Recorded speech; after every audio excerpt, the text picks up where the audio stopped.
Carmen's laugh filled the restaurant as she carried 4 plates on her arm like she had done this many times before. Table 6 wants more Parmesan cheese, and the man at table 12 is asking for you again.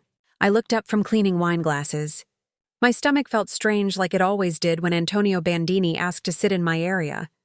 He had been coming here for 3 months, and I still couldn't understand why a man who could go to better places chose to spend his Friday nights at the Golden Fork. He leaves good tips, Carmen said, poking me with her elbow. And he's handsome. What's the problem? The problem was that everything about Antonio Bandini made me feel worried. Not the kind of worry that screams danger. Well, not completely, but the kind that whispers secrets. I went to college to study criminal psychology to learn how to read people, to see the signs that most people miss. And Antonio had signs all over him in a way I was still trying to understand. No problem, I lied, making my black work apron look neat and checking how I looked in the shiny steel surface of the coffee machine. My blonde hair was still neatly twisted into my usual work bun, though a few pieces had come loose during the busy dinner time. At 26, I had learned to look professional and friendly, important in the restaurant business, where how much money you make depends on people liking you enough to leave good tips.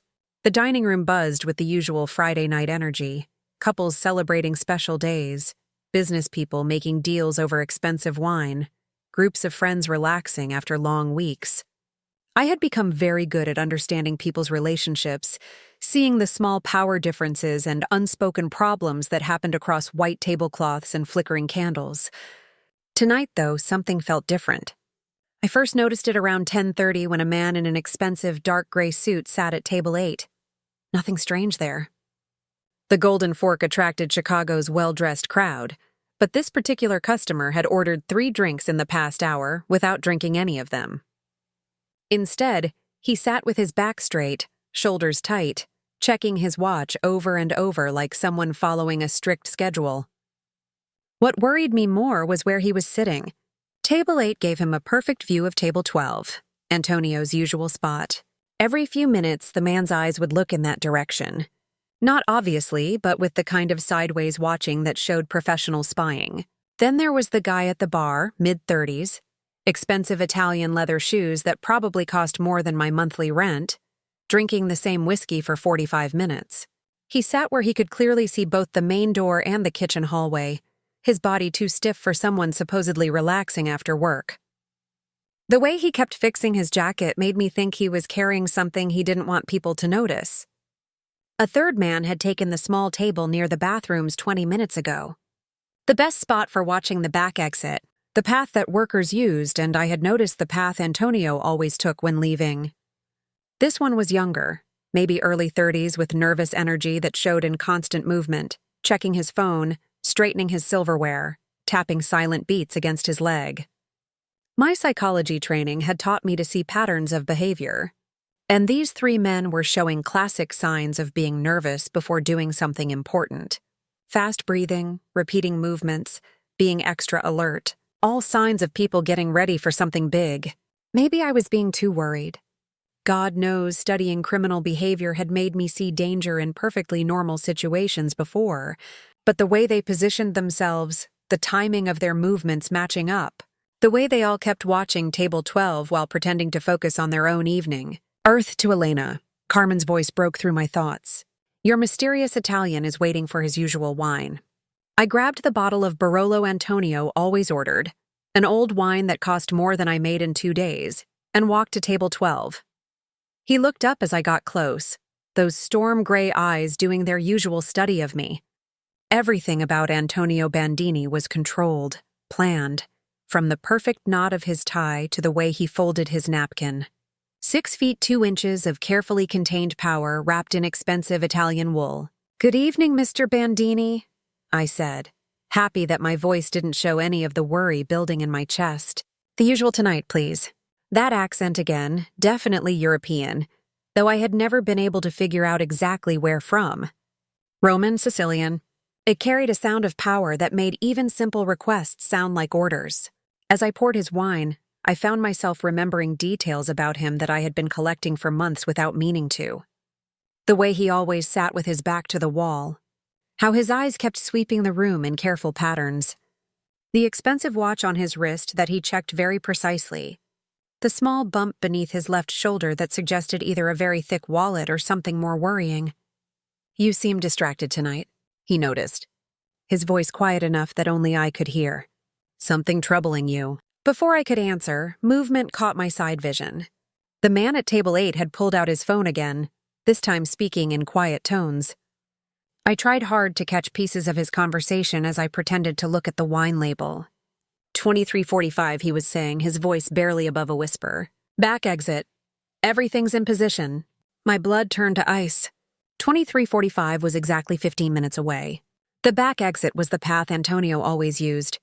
And everything's in position meant coordination between multiple people. The pieces clicked together with scary clarity.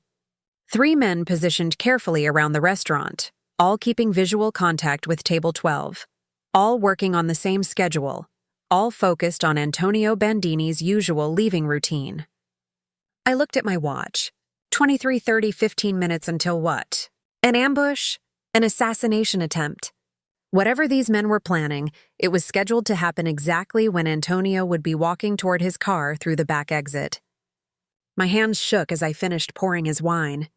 Every feeling screamed at me to mind my own business, to finish my shift, and go home to my studio apartment where the most dangerous thing I faced was the pile of unpaid bills on my kitchen counter.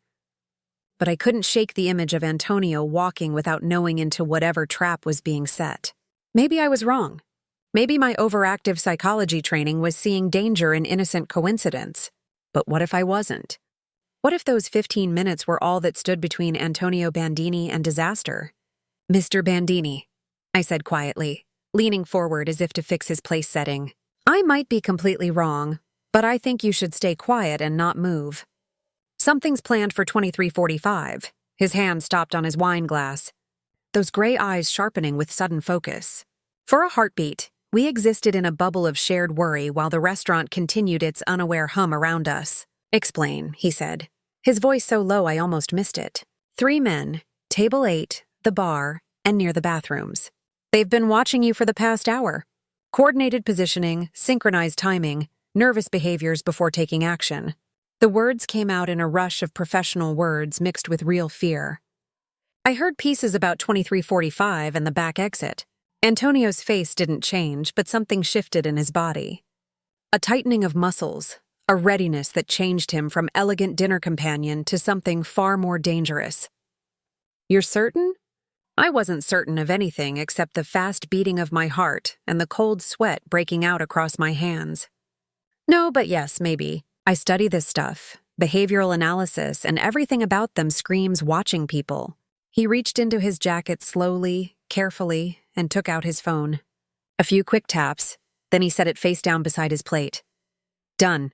What's done? That hint of a smile I had seen before. Sharp and dangerous. Insurance. What happened next unfolded with the precision of a military operation. Though at the time I could barely process the chaos happening around me, Antonio's phone buzzed once, a response to whatever message he had sent. Within seconds, 3 men in dark suits appeared from various corners of the restaurant like shadows coming to life. I hadn't even noticed them before, which should have scared me more than it did. The man at table 8 never saw it coming. One moment, he was checking his watch for the 100th time. The next, he was face down on his dinner plate with his arm twisted behind his back at an angle that made my stomach feel sick. His phone fell across the marble floor. Screen cracked.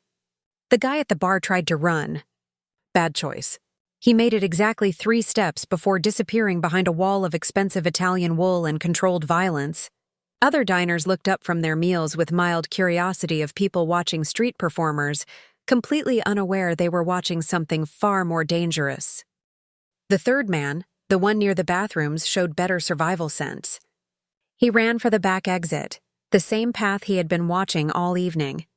I lost sight of him in the hallway, but the quiet sounds that came back suggested his escape attempt hadn't been successful. Through it all, Antonio remained seated, calmly finishing his wine, as if directing tactical takedowns was as routine as ordering dessert.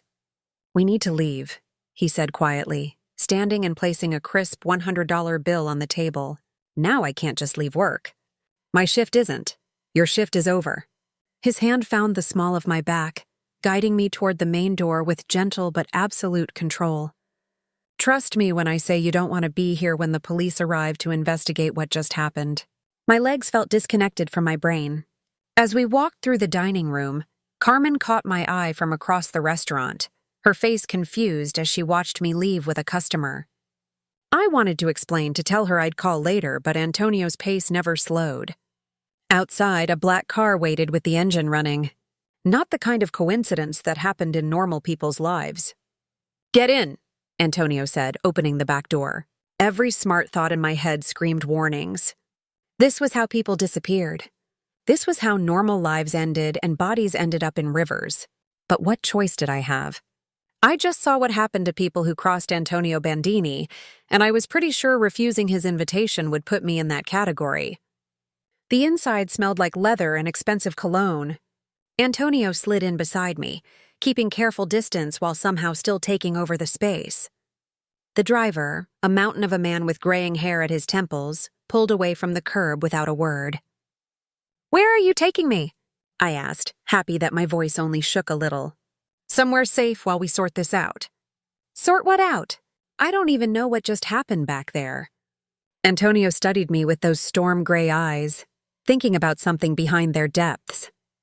"You saved my life tonight. That tends to make things complicated." We drove through Chicago's late-night streets in tense silence. I recognized the neighborhoods at first, familiar areas near my apartment building, but as we headed further north, the scenery changed to areas I knew only from magazines and news reports about the wealthy. The safe house turned out to be a penthouse apartment in a shining tower that scraped the belly of the night sky. More armed men waited in the lobby, their presence turning what should have been elegant surroundings into something that felt like a fortress. "This is temporary," Antonio promised me as we rode the private elevator to the 32nd floor, just until we understand the full picture of tonight's events. The apartment was amazing. Floor-to-ceiling windows offering views of the entire city, furniture that belonged in design magazines, art that probably cost more than most people's houses. But it was also clearly a place designed for security rather than comfort. No personal touches, multiple exit paths visible, and the small bumps under the jackets of the two men who had followed us up suggested this was more prison than safe place. "I need to call my job," I said, reaching for my phone. "Carmen will be worried, and my manager already handled." A woman appeared from the kitchen area, moving with quiet skill. Mid-30s, elegant in an understated way, with smart dark eyes that missed nothing. "I spoke with your boss an hour ago.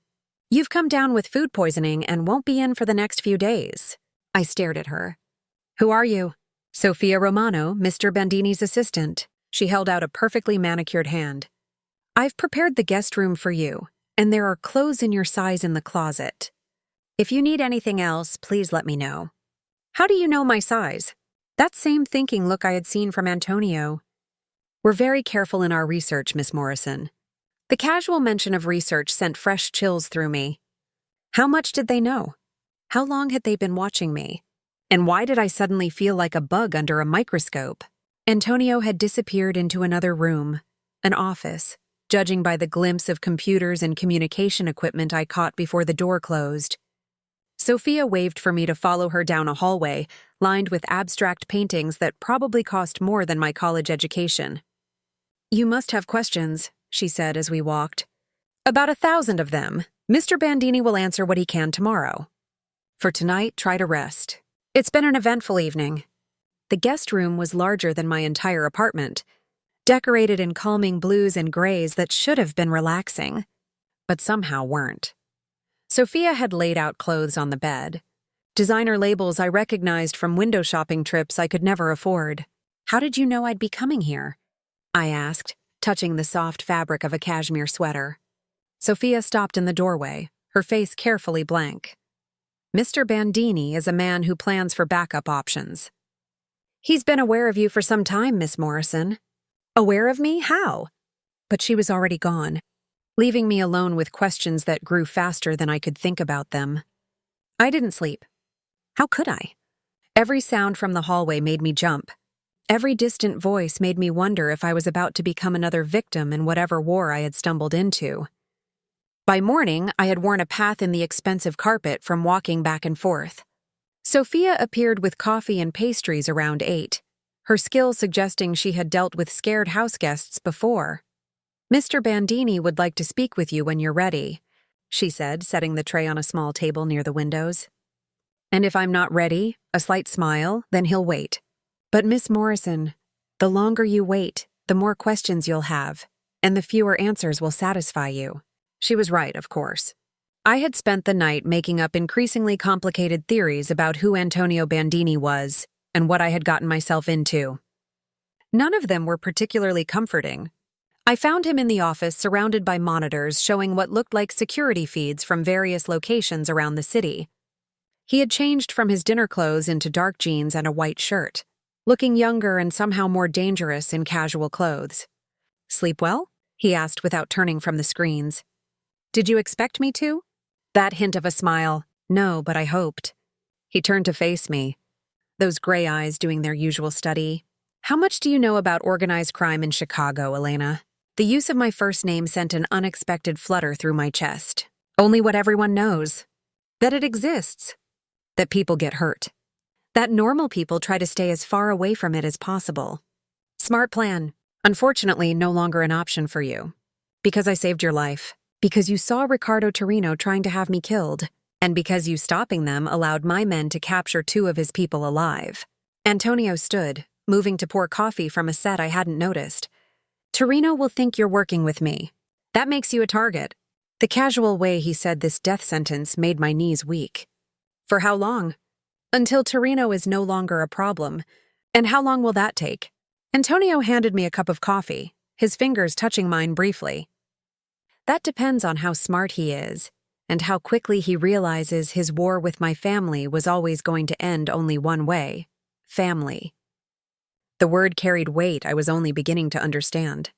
Saturday morning came with the harsh reality that my life had completely changed overnight. I woke in sheets that probably cost more than my monthly rent, in a room that could house 3 families, guarded by men whose job was to make sure I never left without permission. The panic attack hit me before I was fully awake. My chest got tight, air becoming impossible to pull into my lungs. The elegant bedroom walls seemed to close in, changing from safe place to prison cell. My hands shook as I gripped the expensive bedding, trying to ground myself in something real, while my mind went through every worst thing my psychology training had ever made me aware of. I was going to disappear, become another number, another missing person whose case would collect dust in some detective's filing cabinet. No one would even know where to start looking. "Miss Morrison." Sophia's voice came through the door, along with a gentle knock. "I've brought breakfast." I forced myself to breathe slowly, counting to 4 on each breath in, holding for 4, breathing out for 6. The technique Dr. Martinez had taught me during my grief counseling after Mom died. Back when panic attacks were about medical bills and funeral costs, not about being held prisoner by organized criminals. "I'm fine," I called out, happy that my voice sounded pretty normal. "May I come in? Did I have a choice?" Everything about my situation was said like requests, but the armed guards outside made it clear that refusing wasn't really an option. Sophia entered, carrying a silver tray filled with coffee, fresh fruit, and what looked like homemade pastries. She moved with the same quiet skill I had noticed before, setting everything on the small table near the windows looking over the city. "Mr. Bandini had to leave early this morning," she said, pouring coffee into delicate china cups. "Business matters needing his attention." Business matters. A nice way of saying that could mean anything from board meetings to killings. "When can I go home?" Sophia's hands stopped for just a moment. The first crack in her professional behavior I had seen. "That depends on several things currently outside our control." "You mean it depends on whether Riccardo Torino decides to kill me or not?" "Mr. Bandini won't let that happen." The certainty in her voice should have been comforting. Instead, it reminded me that my survival now depended completely on the decisions of a man I barely knew. A man whose world worked by rules I couldn't begin to understand. I spent the morning walking around the penthouse like a caged animal. The apartment was stunning. Floor-to-ceiling windows offering views of all of Chicago. Furniture that belonged in design magazines. Artwork that probably cost more than most people made in a lifetime. But beauty couldn't hide the fact that I was basically a prisoner. Every door led to rooms I wasn't supposed to enter. Every window was 40 stories above the ground. Every exit was watched by men who smiled politely while making it clear that leaving wasn't an option. By afternoon, I had worked myself into such a state of nervous energy that I decided to test the limits of my prison. "I need some air," I told Sophia. "Maybe a walk around the building." Her face stayed perfectly blank. "I'm afraid that's not possible at the moment." "Then maybe the lobby just to feel like I'm not completely trapped." "Miss Morrison, I understand this is difficult, but no, you don't understand." The words exploded out of me with more force than I meant. "You don't understand what it's like to have your entire life turned upside down because you tried to do the right thing. You don't understand what it's like to be told you're a target for murder because you warned someone about an assassination attempt. And you definitely don't understand what it's like to be imprisoned in a golden cage by the same person you saved." Sophia took my outburst without flinching, her calm intact. "You're right. I don't understand those specific things. But I do understand being caught between impossible choices and dangerous people." Something in her tone made me look at her more carefully. Really look, past the professional behavior and expensive clothes. Her eyes held shadows that spoke of experiences she would never share, of decisions that had cost her more than she would ever admit. "How long have you worked for him?" 7 years. "And in those 7 years, how many people like me have you had to take care of?" A slight smile touched her lips. "You're the first. That should have made me feel special. Instead, it made me feel like an experiment." Sunday brought a second panic attack and my first escape attempt. I waited until I heard Sophia leave for what she called her weekly errands, then made my move. The guards at the front door were positioned to watch for people coming in. Not necessarily for residents going out. If I walked with confidence, dressed right, maybe I could simply walk past them like I belonged there. I made it exactly 3 floors down in the elevator before it stopped between floors. The lights got dim, then came back up, and when the doors opened again, one of Antonio's men was waiting for me. "Miss Morrison," he said politely, as if finding me in an elevator between floors was perfectly normal. "Mr. Bandini asked me to take you back to the apartment." The shame of being caught trying to escape burned hotter than the fear. I had acted like a scared child instead of the educated woman I was supposed to be. But what choice did I have? Sit quietly and wait for someone to decide my fate. Antonio returned that evening, his presence filling the apartment with energy that made my skin tingle with awareness. He had changed from his morning suit into dark jeans and a black sweater, looking younger and somehow more dangerous in casual clothes. "I hear you had an eventful day," he said, pouring himself a glass of whiskey from a crystal container. Heat flooded my cheeks. I needed some air. "And you thought wandering Chicago alone while Ricardo Torino has a price on your head was a good way to get it. I thought maybe I could go back to my normal life and pretend none of this happened." He turned to face me, those storm gray eyes doing their usual study. "Your normal life ended Friday night when you chose to warn me instead of minding your own business. So, I'm being punished for doing the right thing. You're being protected because doing the right thing put you in the crosshairs of very dangerous people." The smart part of my brain understood the logic, but the emotional part, the part that felt like a prisoner despite the luxury surroundings, wanted to scream at the unfairness of it all. "Tell me about your mother," Antonio said suddenly, the sudden change of topic catching me off guard. "What about her?" "Sophia mentioned she passed away recently. The medical bills that forced you to take the waitressing job." I wrapped my arms around myself, the familiar grief settling over me like a heavy blanket. "Lung cancer, 3 years of treatments, surgeries, experimental treatments. None of it worked, but it made our family broke trying." "That's why you studied criminal psychology. You wanted to understand the people who prey on weak families." The understanding caught me off guard. I had never said it that way, but there was truth in his words. Insurance companies aren't technically criminals, but they destroy lives just the same. Something changed in his face, a softening around the edges, recognition of shared pain. "My mother died when I was 15, poisoned by someone we trusted, someone who ate at our table. who my father considered family. The quiet admission hung in the air between us. Weakness offered like a gift I wasn't sure I deserved to receive. A business friend, my father's cousin. He had been selling information to rival families for years, but we never suspected until it was too late. Antonio's voice carried no emotion, but his knuckles were white where they gripped his glass. She suffered for 3 days before she died. The doctors couldn't figure out what was wrong until the autopsy. I'm sorry. It taught me never to trust anyone completely. And it taught me to recognize the signs of betrayal before they become deadly. Understanding came. That's why you need someone who can read people. Someone who can spot the tells that most people miss. Your help Friday night wasn't just good feelings. You saw patterns of behavior that trained killers tried to hide. That's not a skill you learn waitressing tables. I found myself studying his face the way I had been trained to study subjects in my criminology classes. The controlled face that never quite hid the pain underneath. The careful body position that spoke of constant watching. The way his eyes kept sweeping the room, even in his own home. You don't trust anyone, do you? Trust is a luxury I can't afford. That sounds like a lonely way to live. For a moment, something raw and honest showed across his features. Loneliness is better than betrayal. That night, sleep avoided me completely. I lay in the expensive sheets, staring at the ceiling, thinking about the conversation with Antonio, trying to match the dangerous criminal with the grieving 15-year-old who had watched his mother die from poison given by family. At 3 a.m, I gave up on sleep and walked to the kitchen looking for water. The apartment was dark except for the city lights coming through the massive windows, creating patterns of light and shadow across the marble floors. I wasn't alone. Antonio stood at the kitchen island, fully dressed despite the late hour. Steam rose from 2 cups sitting on the granite counter, and the rich smell of coffee filled the air.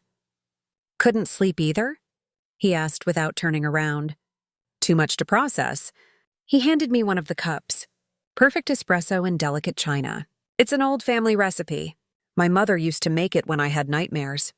The action was so unexpectedly personal that it caught me off guard.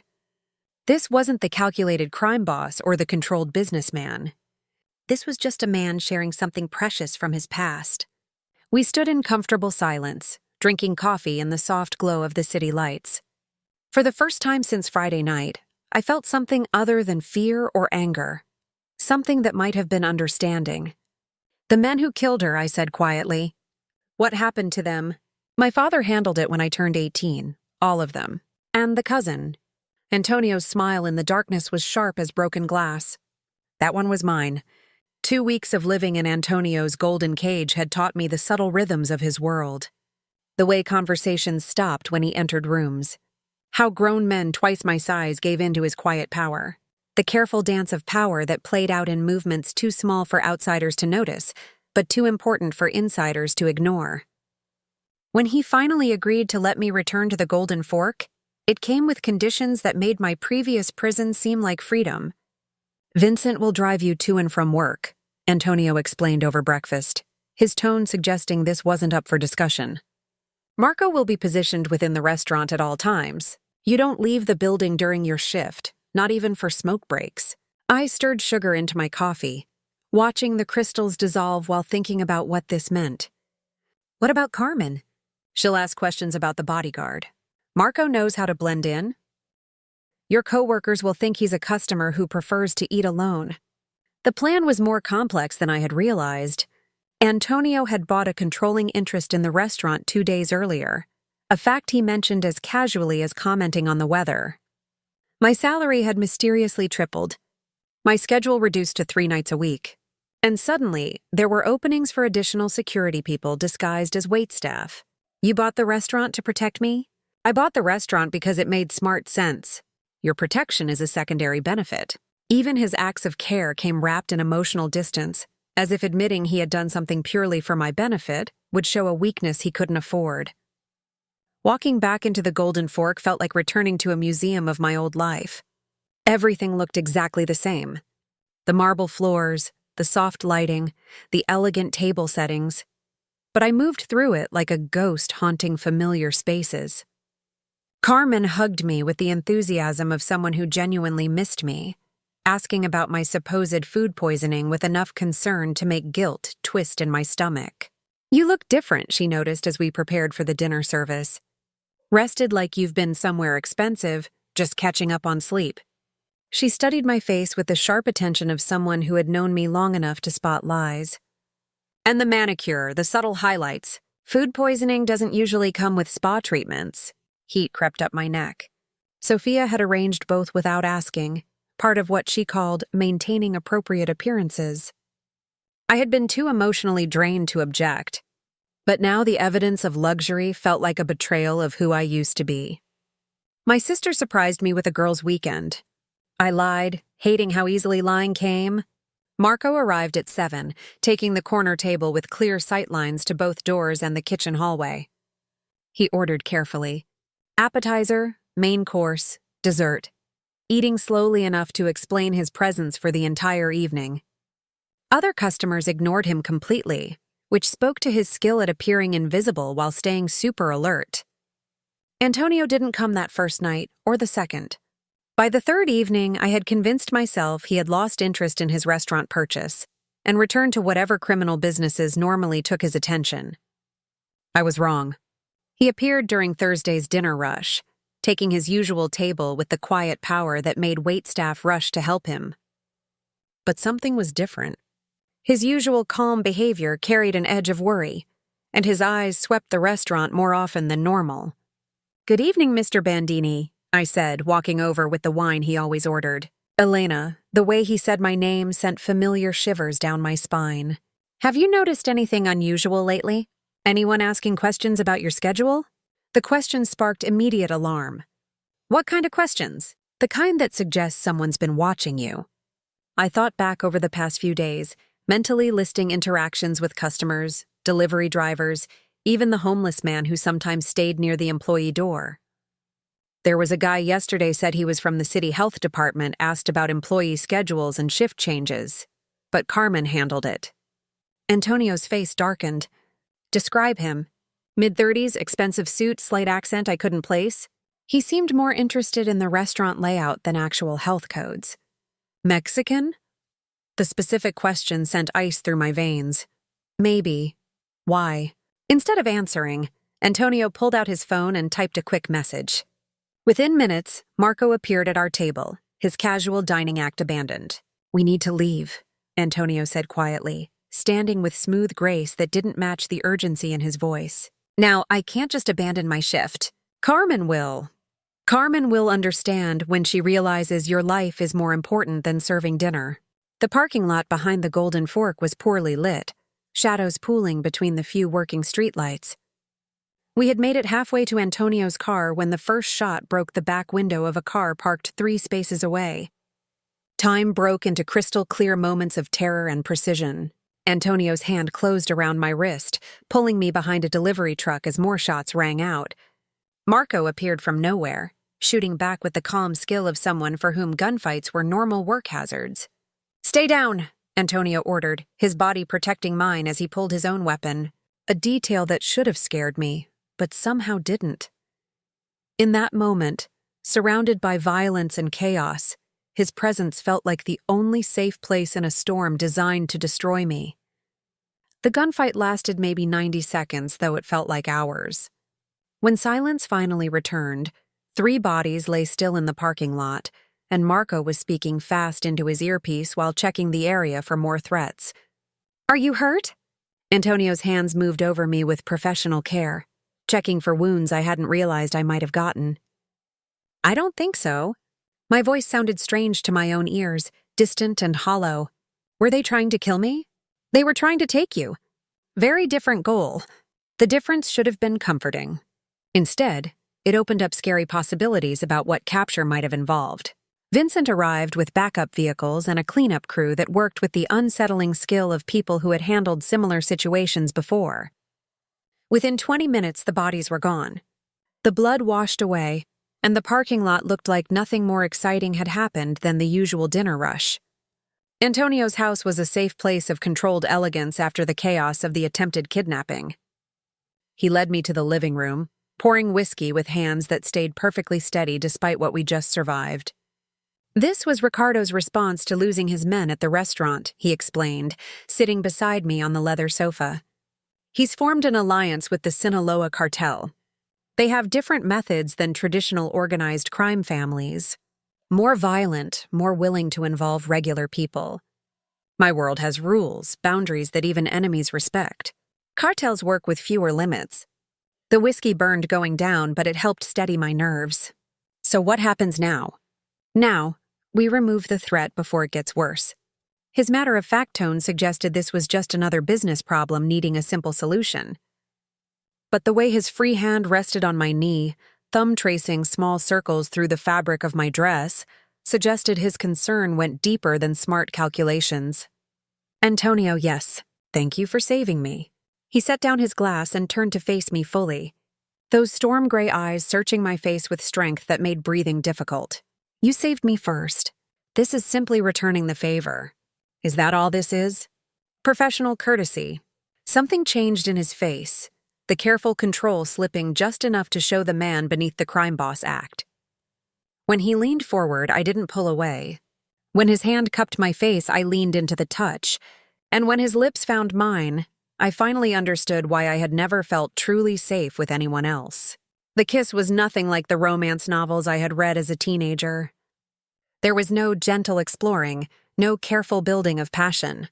This was hunger and desperation, and the recognition of something that had been building between us since that first night at the restaurant. When we finally broke apart, both breathing hard, Antonio rested his forehead against mine. This complicates things, he said quietly. Everything about my life is already complicated. Not like this. Not when caring about you gives my enemies another way to hurt me. The admission hung in the air between us, open and honest, in a way I had never expected from him. Then maybe we don't let them, I whispered. His smile was sharp as a blade and twice as dangerous. No, maybe we don't. 3 weeks had passed since that first night at the Golden Fork, and I was finally beginning to understand the careful dance of Antonio's world. The way conversation changed when he entered rooms. How his men talked in looks and subtle movements. The delicate balance of power that needed constant watching to maintain. What I hadn't expected was how natural it would feel to be part of that world. The realization hit me Thursday evening as I watched Antonio review security reports in his study. He had loosened his tie, rolled up his shirt sleeves, and something about the home-like closeness of the moment made my chest tighten with unexpected longing. This dangerous, controlled man was becoming more than just my protector. He was becoming someone I cared about in ways that scared me. You're staring, he said without looking up from the papers. I'm watching. There's a difference. That hint of a smile I had grown to love. And what are you watching? That you're more relaxed here than anywhere else? Your shoulders don't carry the same tension when you're behind that desk? He sat down the papers and leaned back in his chair, those storm gray eyes doing their usual study. This room is the only place where I don't have to worry about threats from unexpected directions. Because you control the variables. Because I trust the security. He paused, something changing in his face. And because I trust you. The admission hung in the air between us, weighted with meaning I was only beginning to understand. In Antonio's world, trust was money more valuable than cash, more dangerous than weapons. Antonio, I said softly, moving around the desk to stand beside his chair. He reached up, fingers tracing the line of my jaw with perfect care. I never intended for this to happen, for what to happen, for you to matter this much. Before I could respond, his hands were in my hair, pulling me down until his mouth found mine. This kiss was different from our first, deeper, more desperate, carrying the weight of 3 weeks of carefully kept distance, finally breaking. When he lifted me onto the desk, scattering papers with careless abandon, I didn't protest. When his hands traced the curves of my body with careful attention, I welcomed his touch, and when he whispered my name like a prayer against my throat, I understood that whatever happened next would change everything between us. We made love with the desperate strength of people who had been denied something essential for too long. Every touch was a confession, every kiss a promise. Neither of us was sure we could keep. In that moment, surrounded by the things of his dangerous world, Antonio wasn't a crime boss. He was just a man who had found something worth protecting beyond his own power. Afterward, as we lay wrapped together on the leather sofa, his fingers tracing lazy patterns across my bare shoulder, I felt safer than I had since childhood. "Stay tonight," he said quietly. "I'm not going anywhere." But morning brought harsh realities that broke the feeling of safety we had built in the darkness. I was in the kitchen making coffee when Sophia appeared with the morning security reports, a routine I had grown used to over the past weeks. But something in her face made my blood turn cold. "There's something you need to see," she said, setting a manila folder on the marble counter with careful precision. Inside were photographs, crime scene photos from the look of the yellow tape and evidence markers. A young man lay sprawled across the floor of what appeared to be a small apartment, his face peaceful despite the obvious violence that had ended his life. "Who is this?" I asked, though something about the victim's features seemed familiar. "Jimmy Torino, age 24. He worked as a delivery driver for Marcelli's Italian Kitchen. Marcelli's, the restaurant where I had worked before, the Golden Fork, where I had spent 6 months serving pasta to families and couples on dates. Jimmy had been one of the regular delivery drivers, always polite, always smiling, always asking about my studies when he picked up orders." "Why are you showing me this?" Sophia's face stayed carefully blank. "He was eliminated 2 days ago on Mr. Bandini's orders." The folder slipped from my suddenly weak fingers, photographs scattering across the floor. "What?" "Jimmy Torino was selling information about your previous job, your schedule patterns, your paths home. He gave the Mexican cartel with details that would have made it easier to take you." I stared at the photos, Jimmy's face smiling up at me from what looked like a driver's license image clipped to the file. Sweet, harmless Jimmy, who had always remembered my name and asked about my mother's health during her final months. "He was just trying to make extra money," I whispered. "Extra money that would have gotten you killed, but he didn't know that. He couldn't have understood. The information he sold was specifically about you, Miss Morrison. Your address, your work schedules, even details about your sister's college in Milwaukee. That level of detail doesn't happen by accident." The kitchen walls seemed to close in around me. Jimmy was dead because Antonio had decided his possible threat to me was more important than his right to live. A 24-year-old kid with student loans and big dreams had been killed because he had made a stupid decision about easy money. "Where is Antonio?" "He had meetings this morning." "He should return around." I didn't wait for her to finish.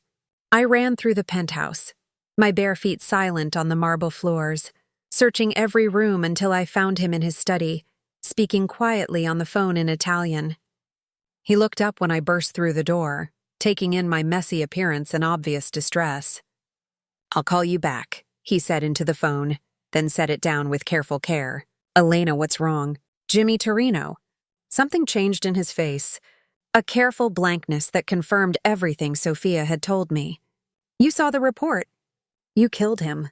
I removed a threat to your safety. He was 24 years old. He was just trying to pay off student loans."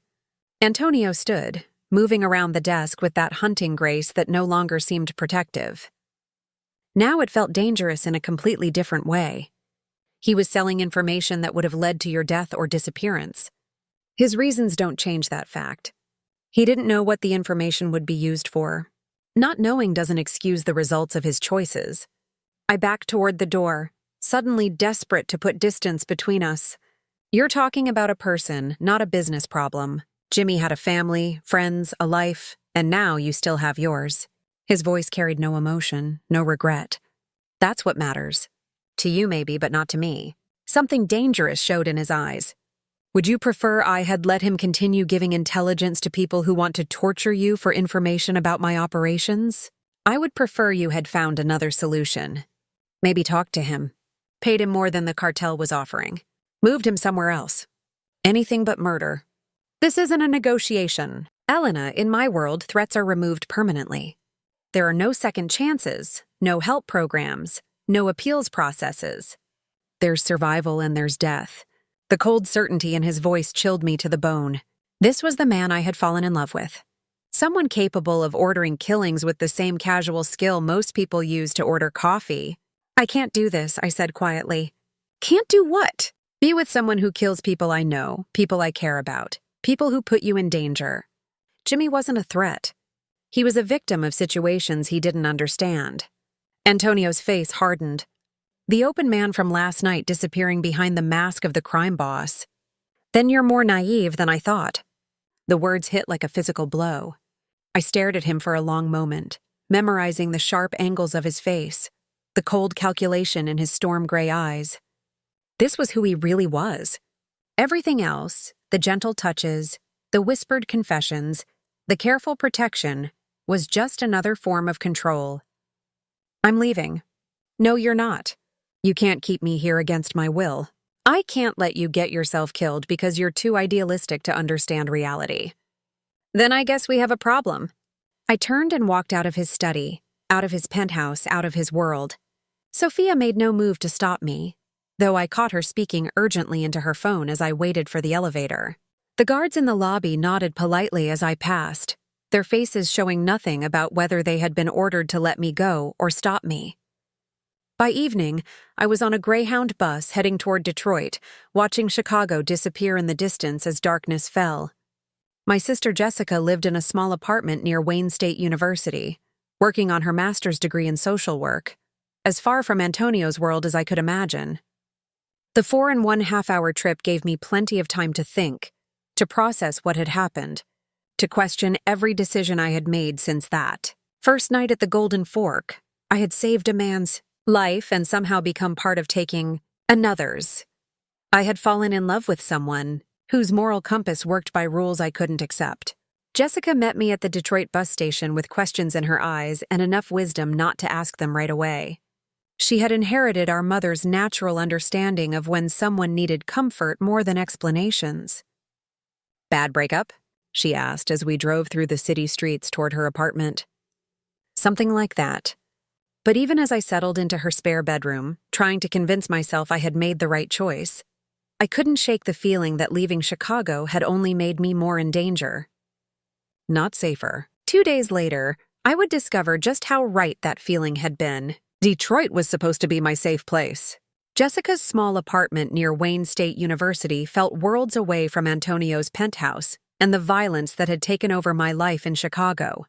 For 2 days, I almost convinced myself I could disappear into school life and normal sisterly conversations about grad school stress and weekend plans. I was making coffee Tuesday morning when Jessica's phone rang. She looked at the caller ID and frowned. "Unknown number," she muttered, but answered anyway. "Hello?" I watched her face change from mild annoyance to confusion to pure terror in the space of heartbeats. The phone slipped from her suddenly weak fingers, falling across the kitchen floor. "Jess, what's wrong?" They know about you." They said. Her voice broke. "Elena. They said they're coming for both of us." Ice flooded my veins. "Who said that?" "I don't know." The voice was accented. "Maybe Spanish. They knew your name, knew you were here, knew about Mom's medical bills, even knew about my thesis project. They said if you didn't come with them willingly, they'd take me instead." The coffee mug slipped from my hands, ceramic breaking across the linoleum floor. Antonio had been right. Leaving Chicago hadn't made me safer. It had just put Jessica in danger too. "Pack a bag," I said, my mind racing through possibilities. "Right now, we need to leave." "Elena, what's going on? Who were those people?" "I'll explain later. Just pack whatever you can carry." And the apartment door exploded inward. Pieces of wood flying like sharp pieces. 3 men in tactical gear poured through the opening, weapons drawn, moving with military precision that made my blood freeze. "Jessica Morrison," the lead man said in heavily accented English. "You come with us." "No." I stepped in front of my sister, hands raised. "Take me. I'm the one you want." He smiled, showing gold-capped teeth. "We want you to watch to understand results of running from people who own you." Before I could react, one of the other men had Jessica's arm twisted behind her back. A cloth pressed over her mouth and nose. She struggled for maybe 10 seconds before going limp. 48 hours, Goldtooth said, turning his attention back to me. "You return to Chicago. You tell Bandini we have his woman's sister. He brings what we want or she disappears forever." "What do you want? Territory? Respect? Things your Mafia boyfriend stole from our organization?" They were gone before I could process what had happened. leaving me alone in Jessica's destroyed apartment with the sharp smell of chemical sleeping medicine staying in the air. I called Antonio from Jessica's landline, my hands shaking so badly I could barely dial. He answered on the first ring. "Elena, they have Jessica." Silence for 3 heartbeats. When he spoke again, his voice carried the cold precision that meant someone was about to die. "Where are you?" "Detroit. They said 48 hours. They want territory and respect." "I'm already in the car. Send me the address." "Antonio, I save it. We'll discuss your decision to run later. Right now, we focus on getting your sister back alive." He arrived 6 hours later with a group that turned Jessica's quiet neighborhood into a staging ground for military operations. Black SUVs lined the streets, men in expensive suits speaking fast into earpieces, watching equipment being set up with practiced skill. Antonio found me sitting on Jessica's couch, still in the clothes I had slept in, staring at the blood on the carpet where she had scraped her knee during the struggle. "Tell me everything," he said, sitting beside me with careful distance. I told the morning's events in clinical detail. My psychology training helping me remember details that might be important. The accents, the timing, the equipment they had used, even the particular chemical smell that suggested military-grade sleeping medicine. "Sinaloa," he said when I finished. "Ricardo's been busy building alliances. Can you get her back?" Something showed in his face. Not quite openness, but close. "I've never lost someone I was protecting. I won't start with your sister." The next 12 hours unfolded like a master class in organized crime operations. Antonio's team found the cartel's temporary base through watching, electronic intercepts, and what Sophia nicely called enhanced questioning of local contacts. Jessica was being held in an abandoned warehouse on Detroit's east side, guarded by 8 men with automatic weapons and orders to kill her if they detected any rescue attempt. "Standard cartel rules," Antonio explained as we studied satellite images of the building. "They're expecting overwhelming force, so we give them the opposite." "What's the opposite of overwhelming force?" "Precision, psychology, using their expectations against them." That's when he turned to me with a face I had learned to recognize. The look he got when he was about to ask for something I wouldn't want to give. "I need your expertise," he said quietly. "Your ability to read behavioral patterns, to predict how people will react under extreme stress. You want me involved in the actual rescue? I want you to help us understand their mindset. Cartel soldiers aren't like Mafia soldiers. They work on different psychological principles, different reasons. You studied this in school." He was right.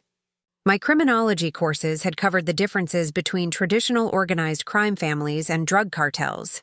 Different ways of recruiting, different loyalty structures, different responses to pressure and threat. "What do you need to know?" "How they'll react when we take out their outside guards. Whether they'll kill Jessica immediately or try to use her as a bargaining chip. What kind of psychological pressure will make them make mistakes?" I found myself pulled into the tactical planning despite every smart feeling screaming that this was madness. But Jessica's life hung in the balance, and my school knowledge might be the difference between her coming home or disappearing forever. Cartel soldiers are motivated by fear more than loyalty, I explained as Antonio's team gathered around the watching photos.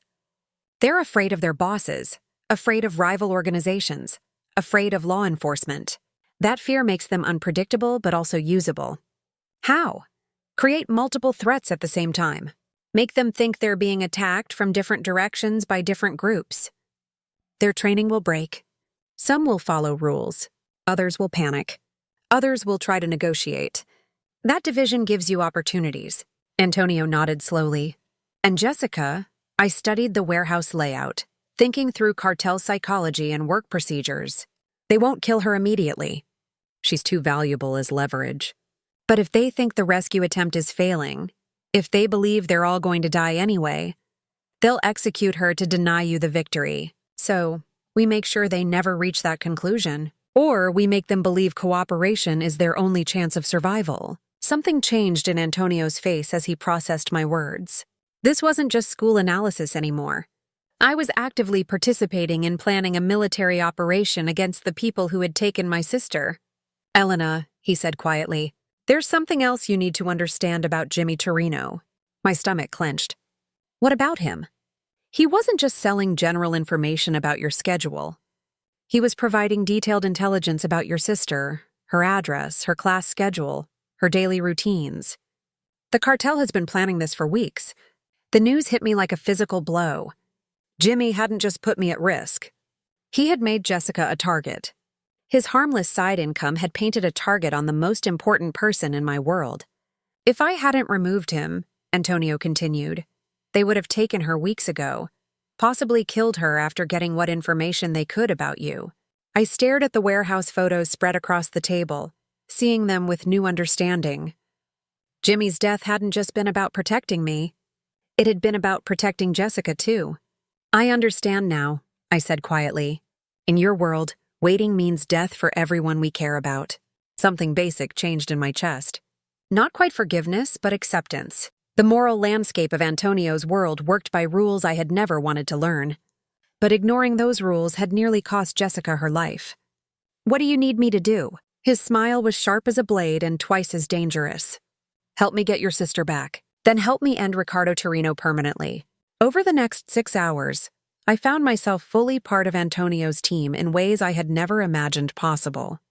My psychology background proved very helpful for predicting cartel behavior patterns, and my close knowledge of Jessica helped plan approach paths that wouldn't trigger her panic responses during the rescue. By morning, we had a plan that was daring in its difficulty and scary in its meanings. The rescue would happen during shift change at the warehouse when guards were most likely to be distracted.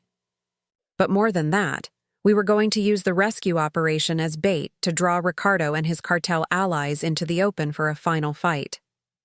One way or another, Antonio said as his team made final preparations, this ends tomorrow night. I looked at him, really looked, and saw not just the dangerous crime boss or the careful protector, but the man who dropped everything to help save my sister, the man whose world I was choosing to enter. Not as a prisoner this time, but as a partner together, I said. His hand found mine. Fingers locking together with surprising gentleness. Together, the golden fork at midnight felt like returning to a crime scene. Empty tables sat covered in shadows, their white tablecloths ghostly in the dim security lighting. I stood at the staff door, wearing the same black uniform I had worn months ago when this nightmare began. My hands steady despite the adrenaline rushing through my system. Remember? Antonio's voice crackled through the earpiece hidden beneath my hair. You're just Elena Morrison, back for a late shift to help with inventory. Natural movements, familiar patterns. I pushed through the service door, muscle memory guiding me past the prep stations and into the dining room. Ricardo had chosen this location for psychological warfare, forcing Antonio to relive the place where their conflict began. But he had made a critical error in choosing ground I knew better than any of his soldiers. The restaurant wasn't empty. 3 men sat at smart positions around the dining room, trying to look casual while keeping sightlines to all doors. I recognized the behavioral patterns immediately, the forced relaxation that screamed extra alertness, the way their eyes tracked my movement without seeming to watch. I count 3 visible, I whispered, fixing the flower arrangement at table 6 with practiced ease. 2 more shadows near the kitchen door. Classic cartel formation. They're expecting a front attack. Through the earpiece, I heard Antonio coordinating with his team positioned around the buildings outside. Vincent had eyes on the back exit. Marco covered the main door. 2 other men I had never met were stationed at emergency exits. Ricardo's people wouldn't know existed. Target acquired, came Vincent's voice. Jessica Morrison, northwest corner booth. Zip tie restraints. Conscious but sedated. My heart clenched seeing my sister through the kitchen service window, slumped in the booth where Antonio had once sat as my regular customer. Her eyes were glazed but alert, tracking movement around her with the same analytical watching skills we had inherited from Mom. She sees me, I murmured, catching Jessica's slight nod of recognition. She's aware enough to follow instructions. Rodriguez, you're clear to move on the outside guards. Antonio's voice carried deadly calm through the comm system. Elena, we need eyes on Ricardo.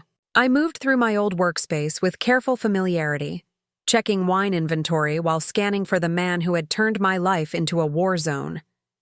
The psychological analysis I had provided proved accurate. Cartel soldiers worked differently than Mafia soldiers. their worry making them jumpy, reactive rather than smart. That's when I saw him. One of Antonio's men, positioned near the bar with a clear view of the dining room, showed all the tiny expressions I had studied in my behavioral analysis courses. Fast eye movements, automatic swallowing, the slight tremor in his hands that suggested extreme stress, but not the stress of coming combat, the stress of lying. "Antonio," I whispered. "The man at the bar, dark suit, positioning himself behind you. He's showing lying markers. Impossible. That's Salvatore. He's been with my family for 8 years. Trust me, watch his hands." Automatic finger tapping. Classic self-calming behavior under extreme stress. His breathing is shallow. Fast heart rate visible in his neck pulse. He's terrified, but not of Ricardo's men. He's terrified of what he's about to do. Through the service window, I watched Salvatore's hand move slowly toward his jacket. Not the smooth, practiced motion of someone pulling a weapon in combat, but the hesitant, guilt-ridden movement of someone betraying everything they had sworn to protect. "Gun," I hissed into the comm. "Left side jacket." He's positioning for a back shot. The next 30 seconds unfolded with brutal precision. Antonio spun just as Salvatore's weapon cleared his holster. Muscle memory and years of survival feelings saving his life. The shot went wide, breaking a mirror behind the bar. Before Salvatore could fire again, Antonio's return shot caught him center mass, dropping him behind the mahogany bar. The gunshot triggered chaos. Ricardo's men abandoned their act of casual dining, weapons appearing from beneath jackets and under tables, but Antonio's team was already in motion. Months of tactical preparation paying off as they moved with coordinated precision through entry points Ricardo's soldiers hadn't expected. I used the chaos to my advantage, moving through spaces only staff would know.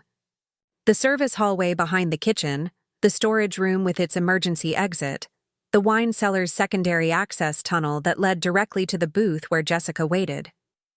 "Elena, report." Antonio's voice was strained. Background sounds suggesting heavy fighting in the main dining room. Reaching Jessica now. "Give me 30 seconds. My sister looked up as I came out from behind the service station, relief flooding her features despite the chemical fog clouding her eyes. "Elena, I'm getting you out of here." The zip tie restraints needed kitchen shears from the prep station. Precious seconds while gunfire echoed through the restaurant above us. Jessica's hands were numb from restricted blood flow, but she could walk if I supported her weight. "Service tunnel," I explained, guiding her toward the maintenance hallway that connected to the building next door. Same path we used for wine deliveries during busy nights. The tunnel was cramped and dark, lined with pipes and electrical wires that had been installed when the building was fixed up decades earlier. Jessica stumbled twice, the sleeping medicine affecting her coordination, but adrenaline kept her moving toward the exit that would put us 3 blocks away from the combat zone. We came out in the alley behind Marone's Deli where Vincent waited with an idling SUV. Jessica collapsed into the back seat, exhaustion and chemical after effects finally taking over her system. "Secure," I reported through the comm. "Jessica's safe." "Good, because Ricardo just entered through the kitchen." I looked back toward the Golden Fork, seeing muzzle flashes through the windows, knowing Antonio was fighting for his life in the place where we had first met. Every feeling screamed at me to run to get Jessica to a hospital, to put as much distance as possible between us and the violence. Instead, I found myself running back toward the restaurant. "Elena, what are you doing?" Vincent's voice chased me down the alley. My job. I knew the Golden Fork's layout better than anyone fighting inside it. I knew the blind spots, the service paths, the structural weaknesses that decades of operation had shown. And I knew that Ricardo would retreat to the kitchen when pressed. It offered multiple escape paths and defensible positions. The kitchen access was through the loading dock, a path that went around the main fighting. I could hear Antonio and Ricardo's voices echoing off the stainless steel surfaces, their fight having turned into the personal primal combat that would end only with death. "You made this personal when you took her sister." Antonio's voice carried cold fury. "I made it profitable. Your attachment to the girl shows weakness. Weakness your enemies will use." I looked around the corner of the prep station, seeing the 2 men circling each other with hunting intensity. Both had abandoned guns for the close-quarters brutality that would decide territorial dominance. Ricardo held a kitchen knife with professional familiarity. Antonio had claimed a meat cleaver, its weight lending devastating power to each swing. The fight was violent and brief. Ricardo was younger, faster, but Antonio fought with the calculated precision of someone for whom violence was a tool rather than a passion. When Ricardo reached too far during a thrust, Antonio caught his wrist, twisted until bone snapped, and brought the cleaver down with surgical accuracy. Ricardo Torino died as he lived, violently, without honor, far from the territory he tried to claim. Antonio stood over the body for a long moment, breathing heavily, cleaver still gripped in his white-knuckled fist. When he looked up and saw me watching from the doorway, something changed in his face. From the cold satisfaction of victory to concern for my well-being.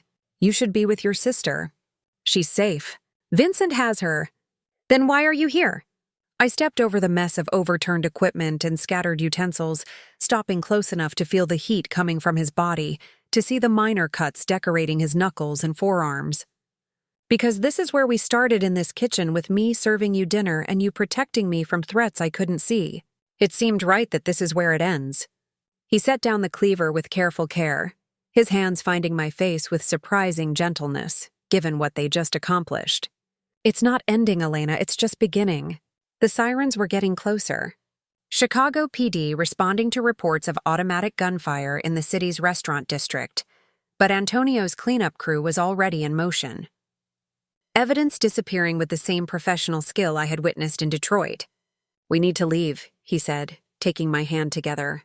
His smile was sharp as a blade and twice as dangerous, but his eyes held warmth I had never expected to see from a man like him. Always together. 2 years had changed everything. Yet nothing had changed at all. I stood in the conference room of Bandini Hospitality Consulting, watching 6 men in expensive suits struggle to maintain eye contact with me as I reviewed their psychological evaluations. The irony wasn't lost on me. I had gone from serving wine to mob bosses to psychologically profiling potential mob soldiers, all while keeping up the act that I ran a legitimate business consultancy. "Mr. Castellaniano," I said, addressing the youngest candidate, "your tiny expressions during the loyalty questions suggest lying, specifically automatic lip squeezing and decreased eye contact when discussing hypothetical conflicts of interest." The 28-year-old shifted uncomfortably, his hands showing the nervous energy I had learned to recognize in people hiding dangerous secrets. Behind the one-way glass, I knew Antonio was watching, judging my assessment alongside his own feelings about which men could be trusted with his family's operations. "Tell me about your gambling debts," I continued, noting how his pupils got bigger at the direct question. 3 of the 6 candidates would be removed based on psychological risk factors I had identified. The other 3 would join the Bandini organization in various jobs: legitimate restaurant management, security consultation, and what Sophia delicately called specialized problem-solving. My phone buzzed with a text from Antonio. "Impressive as always. Dinner at home tonight. The doctor's appointment is at 3. I touched my still flat stomach automatically. 4 months of pregnancy barely showing despite the morning sickness that had been bothering me for weeks. Dr. Martinez assured us everything was moving normally, but Antonio's protective feelings had shifted into overdrive since we had confirmed the pregnancy. The Bandini restaurant empire had grown from the single location where we had met to 12 places throughout Chicago and Milwaukee. Each served dual purposes: legitimate businesses that employed local communities and provided excellent food, while also working as secure meeting locations and communication centers for Antonio's less legal businesses. I had become essential to the operation, not as Antonio's wife or the future mother of his child, but as a professional whose expertise in behavioral analysis had prevented 3 attempted infiltrations by law enforcement and identified 2 potential traitors before they could cause big damage, Mrs. Bandini, Castellaniano said, using the formal address that still sent shivers down my spine. "I can explain about the gambling." "No need," I interrupted, making notes in his file. "Admitting the debt shows honesty. Lying about it would have been disqualifying. Your psychological profile suggests you're motivated by family loyalty rather than personal gain, which makes you suitable for customer relations management rather than security work. The difference mattered in Antonio's world. Customer relations meant dealing with legitimate businesses and keeping up the respectable act that kept authorities from looking too closely at Bandini operations. Security work meant being trusted with family secrets that could destroy everything if shown. After the evaluations ended, I retreated to my office, a space that straddled the line between legitimate psychology practice and organized crime consulting. My degrees hung on the walls alongside certificates in crisis negotiation and behavioral analysis. Professional credentials that provided perfect cover for the real work I performed. Sophia appeared with my afternoon coffee, a routine we had kept since my return from Detroit 2 years earlier. The Torino territory has been fully integrated, she reported, setting down the cup with her usual skill. Revenue projections for the restaurant division are exceeding expectations by 30%.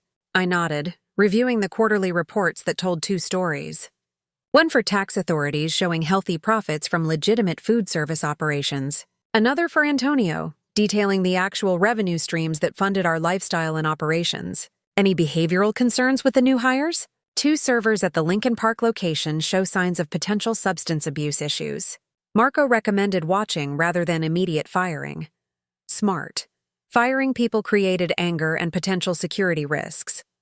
Watching them allowed us to provide help if needed, or gather intelligence if they became compromised by law enforcement seeking informants. The doctor's appointment confirmed what we already knew.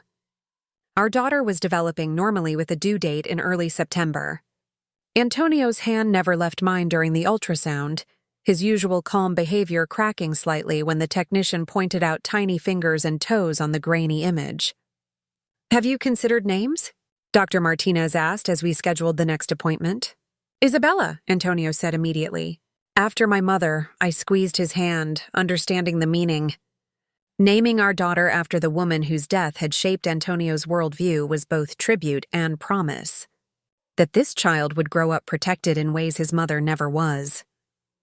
That evening, we sat in our private study reviewing security reports from the training facility Antonio had built in an abandoned warehouse on Chicago's South Side. What appeared to be a corporate team-building center actually served as a finishing school for organized crime professionals, teaching everything from defensive driving to digital counter-surveillance to the kind of behavioral analysis I had pioneered. The Martinez brothers graduated yesterday, Antonio reported, showing me files on 2 young men who had completed the 8-week program. They'll be managing the new Milwaukee expansion. I reviewed their psychological profiles, noting the markers that suggested loyalty, intelligence, and the particular kind of moral flexibility needed for success in Antonio's organization. They'd be successful. I had recommended them personally after doing extensive behavioral evaluations. And the Santini situation, Antonio's face hardened, resolved permanently. Vincent confirmed the removal this morning. I didn't flinch anymore at casual mentions of murder. 2 years of living in Antonio's world had taught me that violence was simply another business tool, used with the same calculated precision as any other operational decision. The psychological adjustment had taken months, but I had learned to compartmentalize the moral meanings in service of protecting the family we were building. Our wedding had been small, private, held in the chapel of a cathedral. Antonio's family had supported for 3 generations. Jessica had served as my maid of honor, her own psychological recovery from the kidnapping, complete enough that she had finished her master's degree and accepted a position at a Detroit social services agency. She understood, if she didn't completely approve of the choices I had made. "I have something for you," Antonio said, pulling a small velvet box from his desk drawer. Inside was a pair of earrings, sapphires surrounded by diamonds, elegant enough for any social occasion, but fitted with nearly invisible tracking devices that would allow his security team to find me within 3 feet anywhere in the city. "They're beautiful," I said, meaning it despite understanding their dual purpose and functional.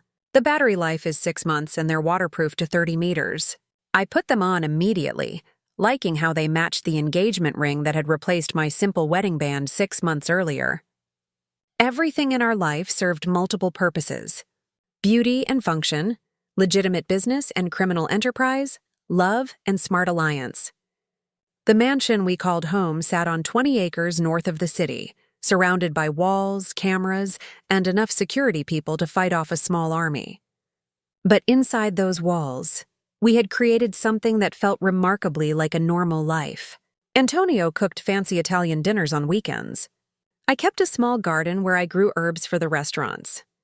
We read together in the evenings, discussing everything from business strategy to baby names to the psychological profiles of people who had requested audiences with the head of the Bandini family. My consulting practice had grown beyond Antonio's organization, attracting clients from law enforcement agencies, corporate security firms, and even other crime families seeking psychological evaluation services. The reputation I had built as Dr. Elena Morrison Bandini, specialist in behavioral analysis and threat assessment, provided perfect cover for my real work while generating large, legitimate income. 6 months remained until our daughter's arrival. 6 months to finalize the succession planning that would eventually see Antonio transition from hands-on operational control to smart oversight. The empire we were building would someday be hers. Legitimate businesses backed by the kind of power and protection that only a true crime family could provide. I stood at the window of our bedroom, watching the sun set over the lake that bordered our property, feeling Isabella move restlessly in response to my shifting position. In the distance, lights were coming on in the training facility, where tomorrow's class of carefully selected candidates would learn the skills necessary for success in our world. Antonio appeared behind me, his arms circling my waist with practiced care, his hands settling protectively over our growing child. "Any regrets?" he asked quietly. I leaned back against his solid presence, thinking about the woman I had been 2 years earlier. Frightened, naive, convinced that moral absolutes could govern complex realities, that Elena Morrison would have been horrified by the choices I had made, the world I had embraced, the man I had married. None, I said, and meant it completely. Our reflection in the window showed what we had become. A crime boss and his psychologist wife, partners in every sense of the word, building an empire that would last generations. Isabella kicked as if in approval, already part of the family business that would someday be her inheritance. Outside our fortress, Chicago hummed with activity, unaware that significant portions of its restaurant industry, its security consulting services, and its behavioral health networks were controlled by the couple standing at this window, planning a future that balanced legitimate success with the kind of power that could only be built on carefully controlled violence. From now on, we were exactly where we belonged,